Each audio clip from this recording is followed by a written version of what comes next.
Welcome to Science Exposed, where we break down the latest and greatest in science, all thanks to our curator, Dr. Cameron Jones. Yeah, he has a real knack for finding some interesting stuff, doesn't he? He does, and today's deep dive is no exception.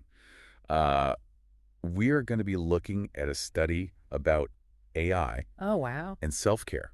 Okay. So imagine like an AI assistant that could answer all your health questions. Oh, that'd be amazing. Right. Yeah. So this study was published in the International Journal of Clinical Pharmacy. And they basically put some of the leading AI models to the test Oh, cool. to see how well they can answer questions about medications and supplements. And how did they do? Well, they found that some AI models, like ChatGPT 4.0, Uh-huh. were actually really accurate a lot of the time.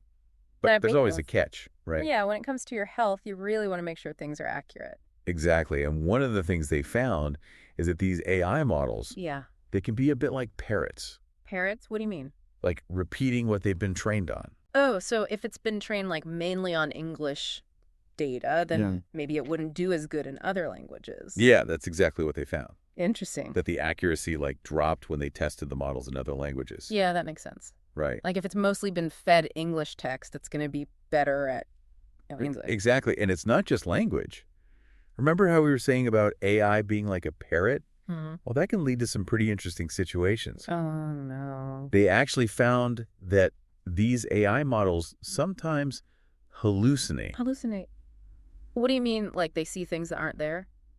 Well, kind of. In this case, it means they make up information that sounds plausible but is totally wrong. Oh, so it could give you advice that's not even real. Exactly.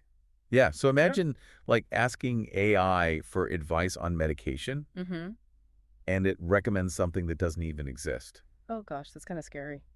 It is a little bit scary. And so Yeah. that kind of leads to the question of, well, how do we know what to trust? And that's where things get really interesting. Because the study also found that AI can be influenced by the way you ask a question. Really? They call it prompt bias. Prompt bias. So the way you phrase something can change the answer you get. Exactly. Yeah. It's like asking for directions. Uh-huh. If you're vague or unclear, Mm-hmm. you might end up going the wrong way. Yeah. So how do we ask the right questions? Right. Is there a secret formula? Well, that's what researchers are Yeah. trying to figure out. But I think for now, the takeaway is that we need to be very careful about how we interact with AI. Yeah. It's not just typing in a question and blindly trusting the answer. Right. It's not like a magic 8-ball. Not exactly. It's more Mhm. like a powerful tool Uh-huh. that needs to be used responsibly. Yeah. And that means being aware of its limitations. Which it sounds like there's a lot we're still figuring out. Yeah, we've talked about language barriers. We've talked about hallucinations. But there's another layer to this that I find really interesting. Okay. The study found that AI can actually be influenced by our emotion. Uh-huh. Wait, AI can sense our emotions? It's not quite like that. It's more about how we express ourselves. Okay. So if someone is anxious or fearful when asking a question, Uh-huh. the AI might pick up on that and give a more cautious response. Really? That's fascinating. It is a little bit unsettling, right? Yeah, it's is it reading my mind? Not really. It's more about pattern recognition. Okay. Like these AI models are trained on massive amounts of data, Mm-hmm. and that includes text that expresses different emotions.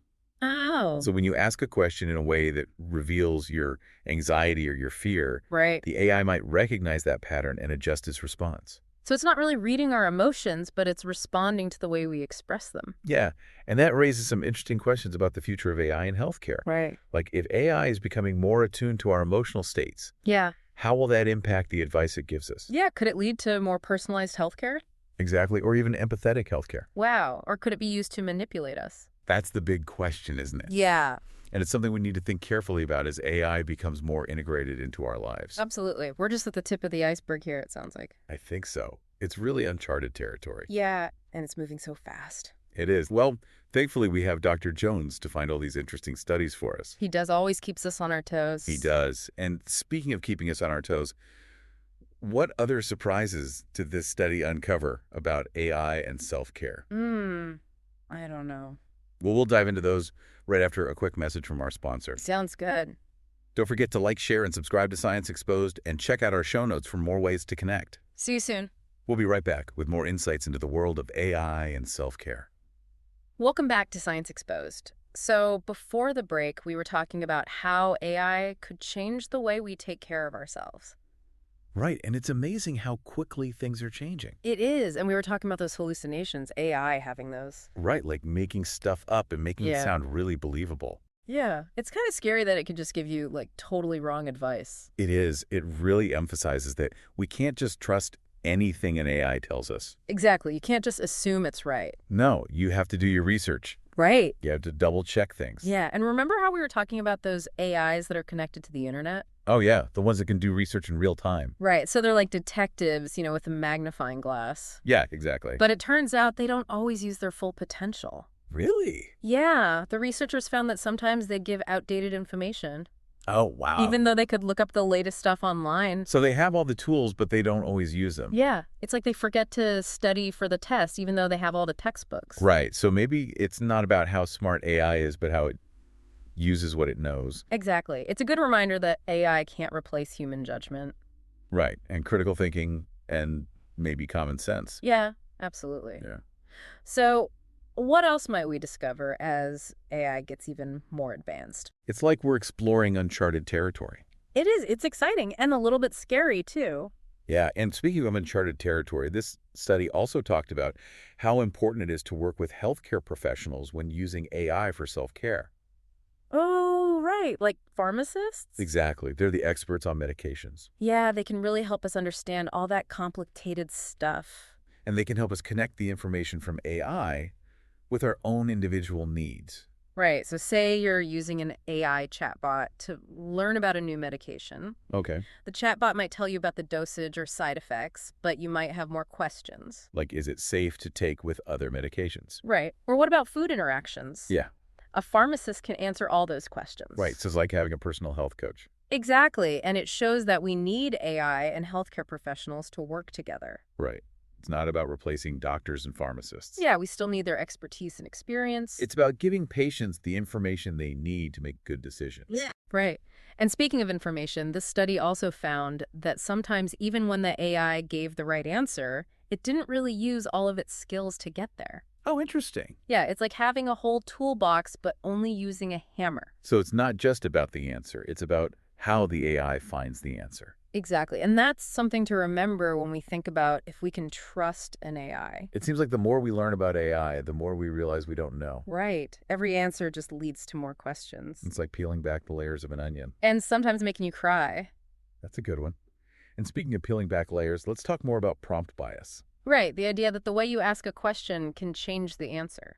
Yeah, so it's not just about asking the right question, it's about asking it the right way. Exactly. The researchers tested this by asking the same basic question about self-care, Okay. but they phrased it 10 different ways. They Interesting. gave each version to the AI. So did they get 10 different answers? They did. Wow.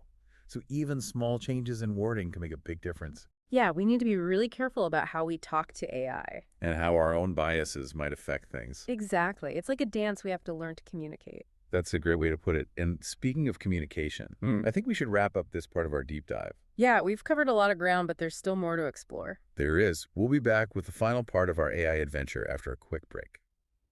Welcome back to Science Exposed. It feels like we've been on this AI journey for a while now. I know, it's amazing to think about how fast it's all happening. AI is everywhere. It really is, and as we've seen in this deep dive, it could really change how we think about self-care.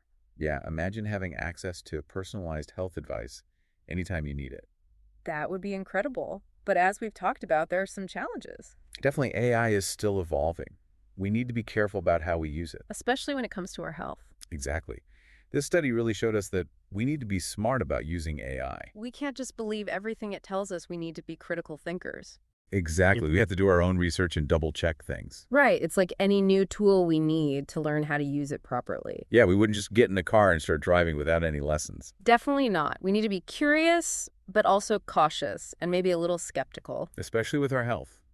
But let's not forget about the good stuff. AI could really help us take better care of ourselves. Absolutely. Imagine an AI that reminds you to take your medicine or tracks your symptoms. Or helps you make a workout plan. Or track your fitness goals. The possibilities are amazing, and as AI gets better, we'll see even more cool stuff. It's exciting. But we have to remember that AI is just a tool. Right. It's not a replacement for human doctors and nurses. Exactly. Right. I think the future of self-care is all about teamwork Yeah, AI and healthcare professionals working together to help patients. and giving patients the information and support they need to make good decisions. It's all about helping people live healthier and happier lives. I think that's a great goal. And I think that wraps up our deep dive into AI and self-care. It's been a fascinating look at a really complex topic. It has. And a big thank you to Dr. Cameron Jones for finding this study for us. He always seems to know what will get us thinking. He does. And to everyone listening, thanks for joining us on this journey. We hope you found it informative and inspiring. Don't forget to like, share, and subscribe to Science Exposed, and check out our show notes for links to the study we discussed and other resources on this topic. Until next time, stay curious.